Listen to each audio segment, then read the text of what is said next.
Good morning. I too am really humbled to talk to all of you. I know many of you personally, and just the amazing work you do in this community and have done. Our only hope is that we can continue to support you and continue your efforts, and at the same time align those efforts.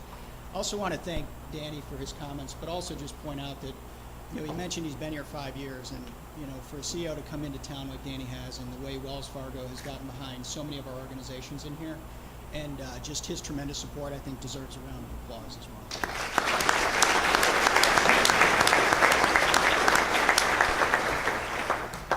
And it's that type of leadership that I think is surrounding you today.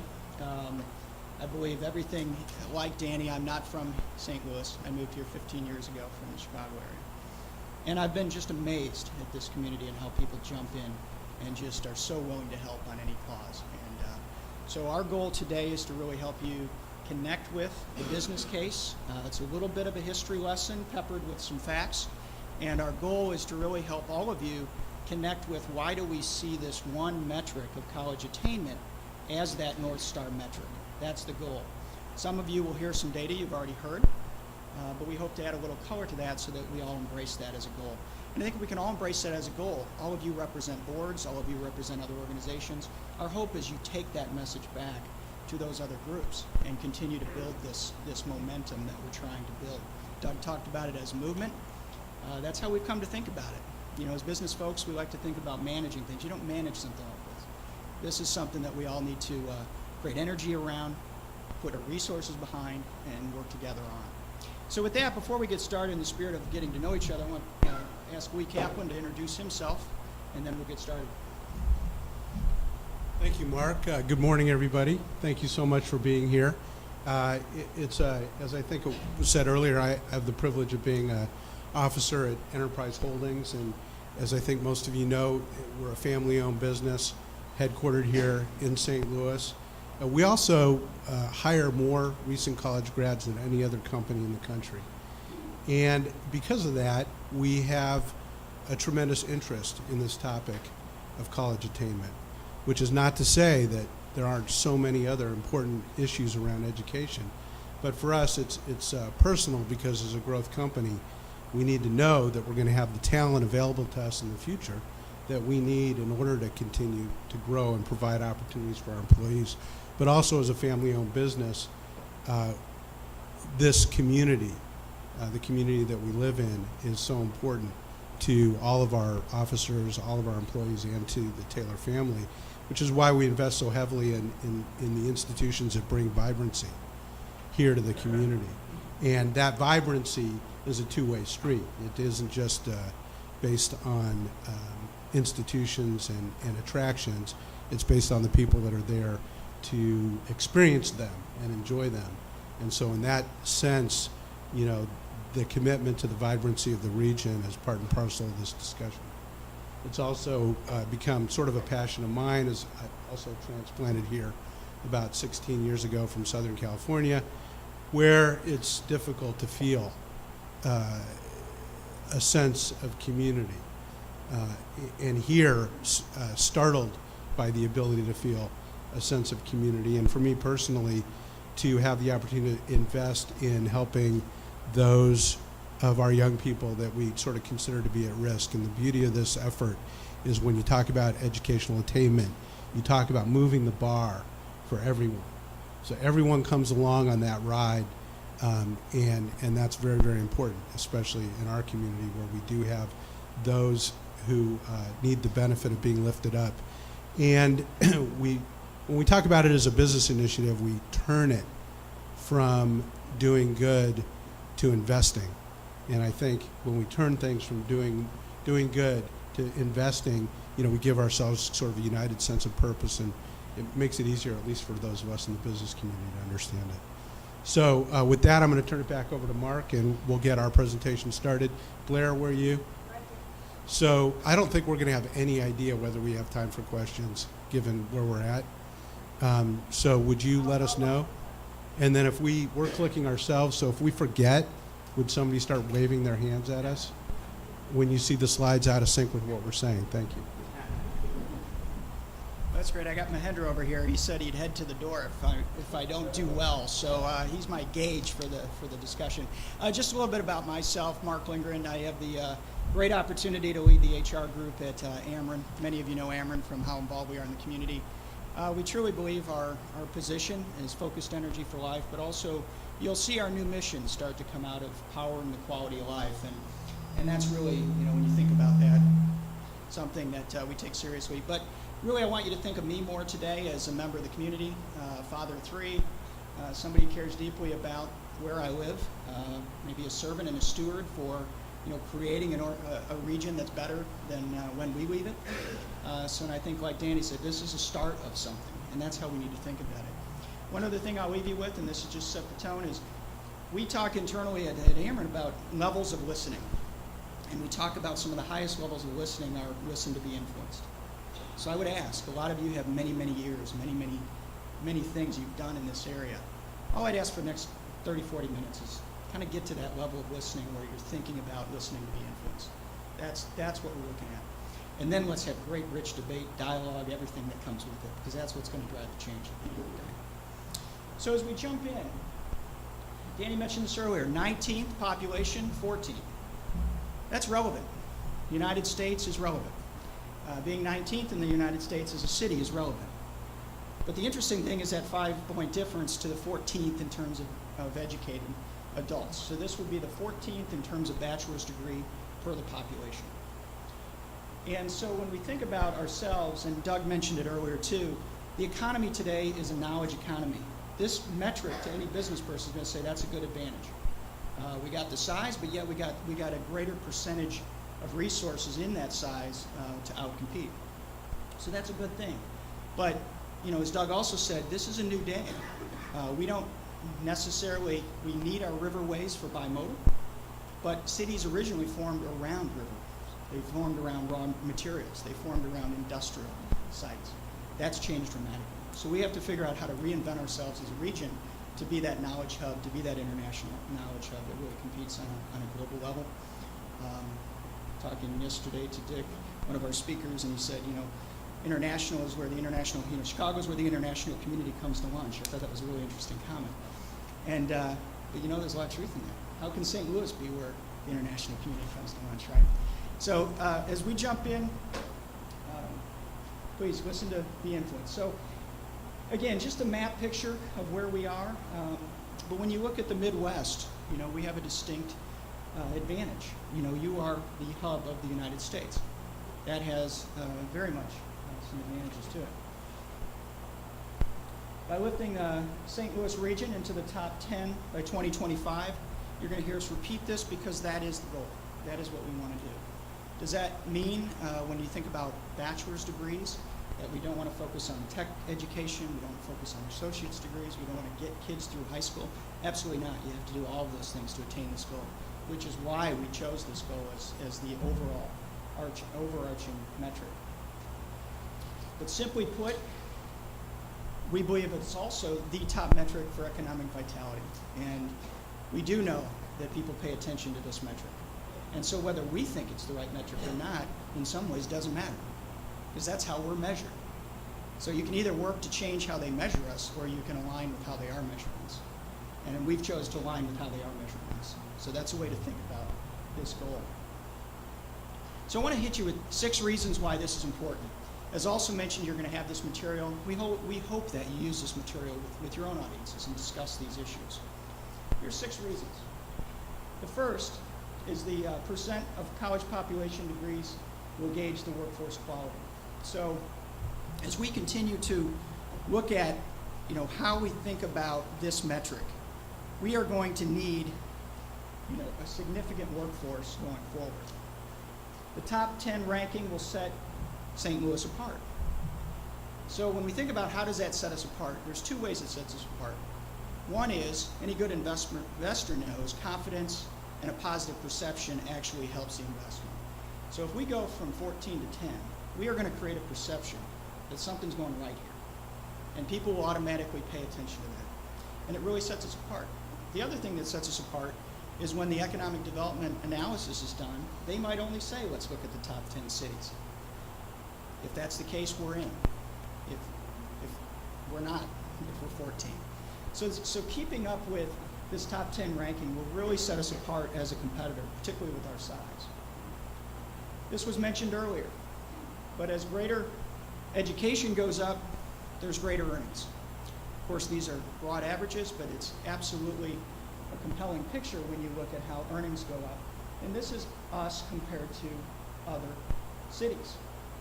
So if we're going to move up that path and have greater earnings potential as a region, we are going to need to focus on educational attainment. Number 4, this number was used earlier, but it helps everybody in the community. We talked about it as lifting everyone up. It really does do that. And if you think about on the surface, degree attainment, but we all know that goes deep. That goes very deep. It goes into high school. It goes into career choice. It goes into support structures and mentoring. Many things that it will take to get kids through the college process. But as they go on and become that first generation college who earns a greater living, that has a ripple effect for their family, their kids, and everyone that's affected by it.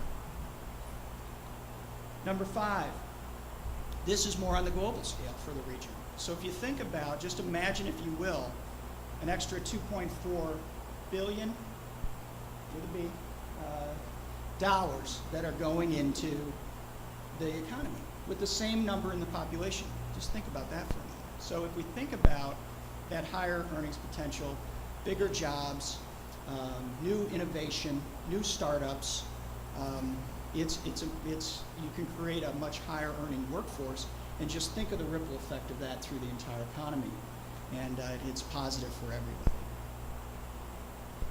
And number 6, as you move the college attainment level up, this is where it brings everything else along.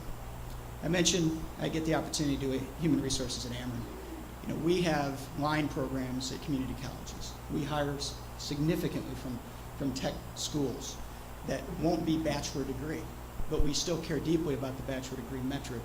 And we do because we believe in this, that as you continue to move people up in degree attainment, those folks will support and mentor others to finish. And you'll see more people move up that path. And the folks that get the associate's degree might say, I did this, maybe I can get a bachelor's degree, and maybe I can get an advanced degree. So you move the entire group and you raise the entire level of the community up. And I'm going to turn it back to Lee, but one quick comment. We're doing good on the tweets, and I think it's appropriate to mention Jack Dorsey is from St. Louis, and he is a Webster grad, and he does care about our community. We didn't retain him. We got to work on that. But I just thought that was an important point.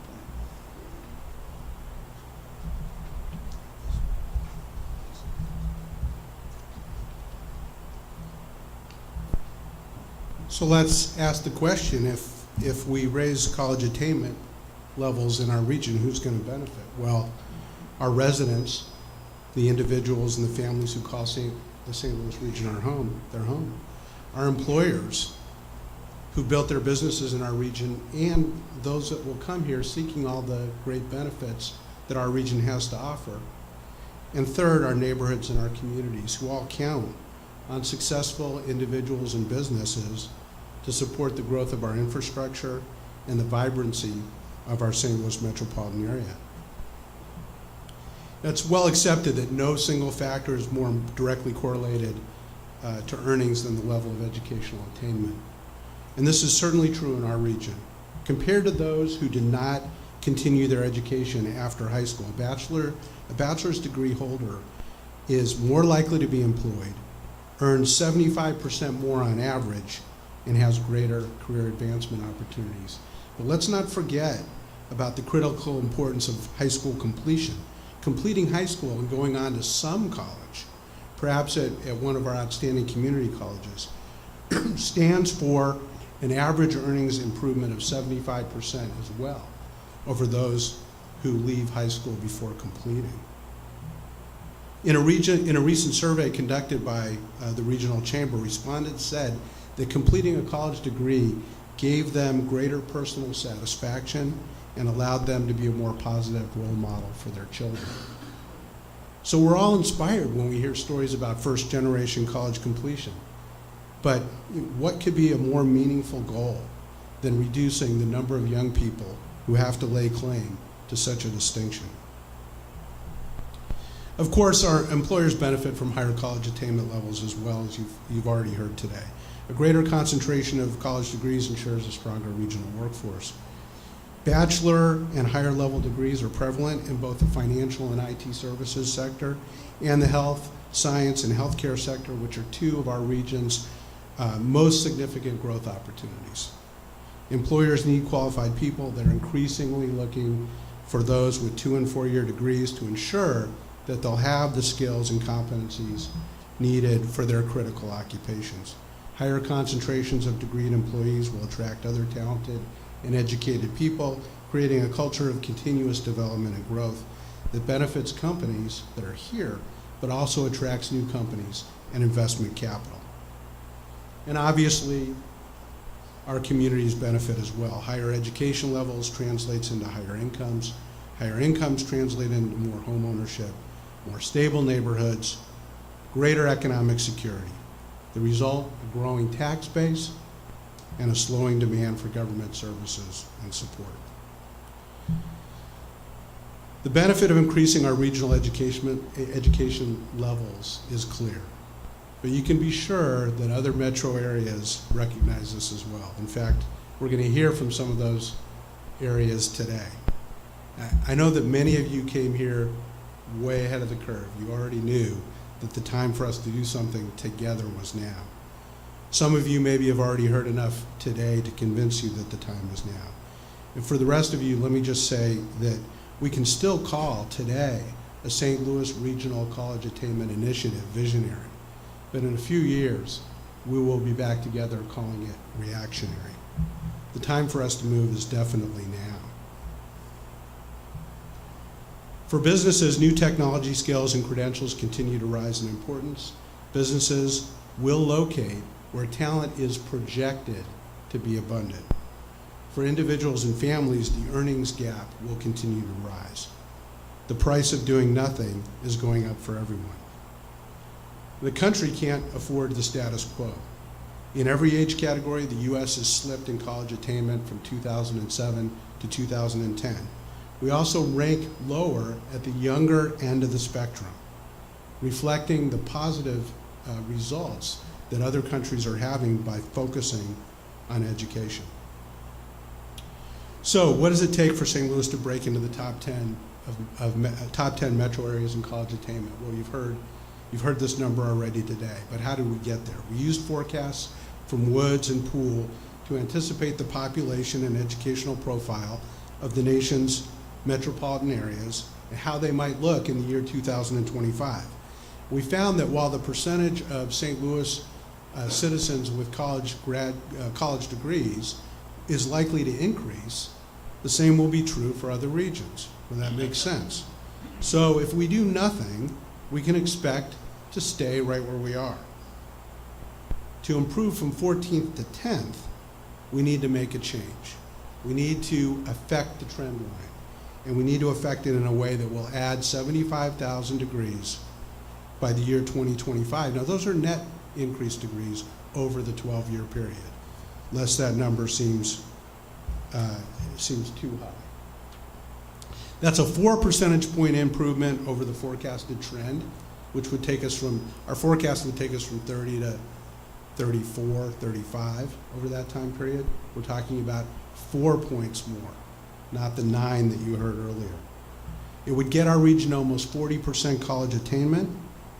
And I should point out that while this improvement would bring us to a ranking of 10, it would place us really in sort of a virtual tie with Baltimore, Atlanta, and Chicago, who rank 7th, 8th, and 9th. So when you think about it, if you use the golf analogy, we'd split the money for 7th, 8th, 9th, and 10th. We believe we can get there. We believe we can do it over the next 12 years, but only if we start now and we maintain a steady and committed focus on the goal. So that sustained and well-coordinated effort is going to be key to our success. It's why we're fortunate to be convening today, to have all your input. and hopefully your agreement that this is an important initiative for our region. I'll turn it back to you. Thanks, Lee. So you've now seen this graphic many times. You saw it on your invite, you see it on your tables, you see it on the banners, you see it on the board. It's a more powerful graphic than you might have first looked at it. And I want to walk you through this graphic a little bit. So we're going to talk about these 5 groups that are kind of the anchors of this graphic. A little history of how this graphic came about. We started as a group talking about it as a pie chart. So if you say your goal is degree attainment, you have to look at what are all the things you need to do to get degree attainment higher. Well, an obvious one is if you produce a degree, you can't lose a degree. So retention is a key part of that. We also looked at what are the various sectors that we would focus on to say how can we all help each other with degree attainment. So this is what pulls everybody in the room in. And this graphic really is a way to illustrate that if we're going to focus on this area as a community, these are the categories that we need to pay our attention to. I also want to point out what we call the rays that come out from this diagram. I want you to think about that as short-term, mid-term, and long-term. We know that, for example, high school attainment is a long-term issue. It won't create a degree in a bachelor's degree next year if we can get one child to stay in school. But we know if we don't do that, we don't have a sustainable model. So we have to look at these rays as the short-term, long-term, and mid-term goals. And that's what unites us here. And you think about who's all in the room. We need everybody working together, and it's not just those hiring, and it's not just those graduating. It's a variety of organizations. So hopefully this picture is already starting to have a little bit more meaning for you. And I want to walk through each of the components. If we look at our current students today, you'll see that there's 209,555, so about 210,000 residents that are enrolled in college. 78% of those are undergrads. And I'll point out that undergrads does include the associate degrees. It is the degreed programs, so it's a broad metric. And 22% graduate or at the graduate or professional school level. So a significant portion of the population is already engaged as a current student. We need them to finish. We need them to stay in school. We need to mentor them. We need to support them. I commit personally, and for Ameren, that we're going to look deeply at our tuition programs and say, can we do more to help people in those programs? Today we offer it as a benefit. We need to do more than that. We need to mentor. We need to do things. And you'll hear more about what the commitments many employers have made around that. The other thing we know is that a significant number are going to school part-time. So I find it interesting that a four-year college is 35% are part-time. What are the odds they're going to finish in 4 years, you think? Bottom line is, it's not always 4 years. There's a significant number of current students that are in our colleges that are doing it part-time. As Lee's made the comment, life can get in the way. And so we need to help those folks on this path, which could be a long path. 2-year colleges, 55% are part-time. So as we think about the delivery, and I know the Higher Ed Council has been spending a lot of time talking about this, what is the right delivery model for education today with technology and everything else? One of our guest speakers also said, he did a Skype class yesterday morning. We didn't have Skype classes not too long ago. So those kinds of things we need to really think about. The full-time students are slow to complete. 46% complete a 4-year degree in 6 years. So that's a pretty amazing statistic when you really think about it. 61 complete a 4-year degree in 6 years. I know what the Illinois people are thinking. Why don't you come over and we'll tell you how to do it, right? There's something there. What is the difference, right? So we need to get behind this data. Today we're not answering that question. It's the data that we need to answer. So when we look at the college graduates then, this gets into retention. So programs through the Chamber, through the RBC, through Focus, Connect With, all of those programs are so important as we think about college graduates today. So we had 37,687 degrees were awarded by 49 colleges and universities. Folks, we are a college town. We don't think of ourselves that way, but we are. We have tremendous colleges and universities, and this is in our counties that we have today. So 8,400 are post-secondary awarded. So you can see the breakdown. So the point is we need to focus on our current college grads, find them those jobs, get them in the right place, and we need to work together with the institutions so they're job ready and learning ready when they join the workforce. Struggling to attract college degreed individuals. It's interesting to me, if we're not going to do this, but if we did a show of hands of who was born and raised here, I think you'd be pretty surprised at the statistic in the room, because I think it may outweigh 50%. People don't perceive that in St. Louis, but the reality is we do attract a lot of people, but we do struggle to make any ground in this area. That's the issue. And so in the 07 to 09, basically you can see we did attract people, but we lost at about the same level. So unless we change that equation, retain more and attract more, you can't move the statistic. You're going to constantly lose water out the bottom while you pour it in the top. So we need to really focus on our current college grads. And 16,600 adults with the BA moved out of the St. Louis area, while 18,600 moved in. So you can see we're not gaining a lot of ground there. Working adults. So these are the folks that are in our companies today. You can see 41,000 adults are employed and enrolled as college graduates. So a significant portion of who's in your school, if you are an educator, is working today, as you know. We can do a lot to help folks that we're not doing today. This population of working adults is about 621,000. I think there's a tremendous opportunity to find individuals in our companies that are learning ready. They are looking to do something, but maybe they haven't had that nudge. They haven't had that mentoring. They haven't seen what's possible. We as companies have committed that we're going to do a better job in that area. That's part of our commitment. As you look at that potential population, 41% have high school degrees, and so on, college and so on. But these are the folks that have high school already, so we can work with these folks, and they are in our workforce. Unemployed adults. There's about 6,800 unemployed adults that are enrolled in colleges today. So they're between jobs, they're unemployed, and they're looking to re-educate, retool, some with support, some not, because they recognize that I need to really get myself more marketable in through education. But this potential student population of unemployed adults is about 68,000. Now, for those familiar with statistics, you know that's not the total number of unemployed, but this is the unemployed with high school degrees that are education workforce capable. Veterans, we have tremendous veteran support in the St. Louis region. The veteran population has tremendous opportunity to bring those skills that they've learned serving this country into the education process. There's already many programs out there. The biggest issue I've seen is just helping people navigate the process, helping them when they become active in the community from active service, and really helping bridge those gaps into the school system and providing the right support network through that process. But you can see the numbers and also an opportunity to grow.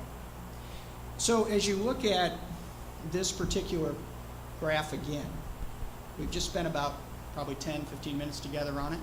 We now recognize the colors. We look at the bars and realize there's short-term, long-term, and mid-term goals. We realize that we can't look at one and not every one of these areas without having to have success. And my hope is each and every one of you in here sees a connection for you, your organization, to somewhere in this graph now. And so when you see this image, it can become a rallying kind of piece for us. So I hope that that's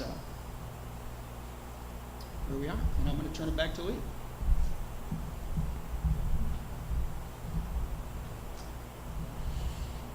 So you've seen the data now. You ask yourself, first, can we achieve 75,000 increase in college degrees from any one of these groups? Well, obviously, that's not possible.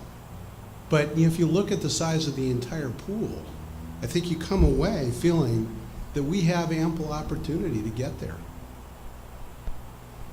you ask yourself, do we need a new program or programs to get this done? Again, I think the room here is evidence of the fact that we don't. We have the programs. They're sponsored, they're supported, they're led by all of you. They're designed to reach out to these target groups already to encourage college attainment. The key is for all of us now to start working together, or to continue working together, to hold each other accountable for the outcome. And of course, we need to tell the story. We need to tell the story to our community, and we need to tell the story to the world so people know what we're doing. That will help us attract new businesses and new investment. And this sort of leads us to the most important question, maybe. You heard, I think Danny mentioned this earlier. If we link, if we leverage and scale the assets and the programs that we already have in place, can we achieve our goal and move St. Louis into a top 10 position in metro position in college attainment? And we think the answer is we absolutely can. But if we're going to do that, we're going to have to work together in partnership. We're going to need colleges and universities, the businesses, government, civic and community organizations all pulling together in the same direction towards the same ultimate objective.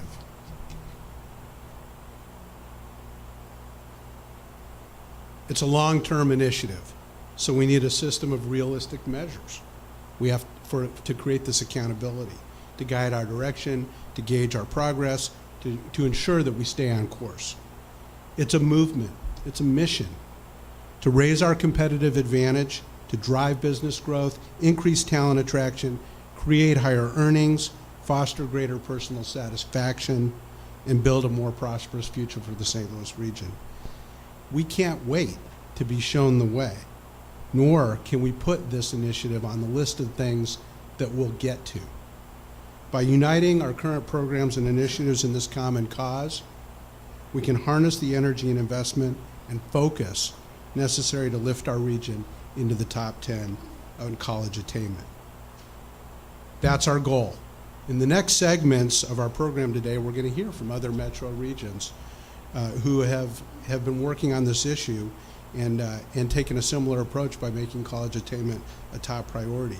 We're also going to take stock of many of the assets that we have that will help us write our own success story. And then as we close, you're going to hear a powerful call to action that builds on the foundation that we will have all created here together this morning.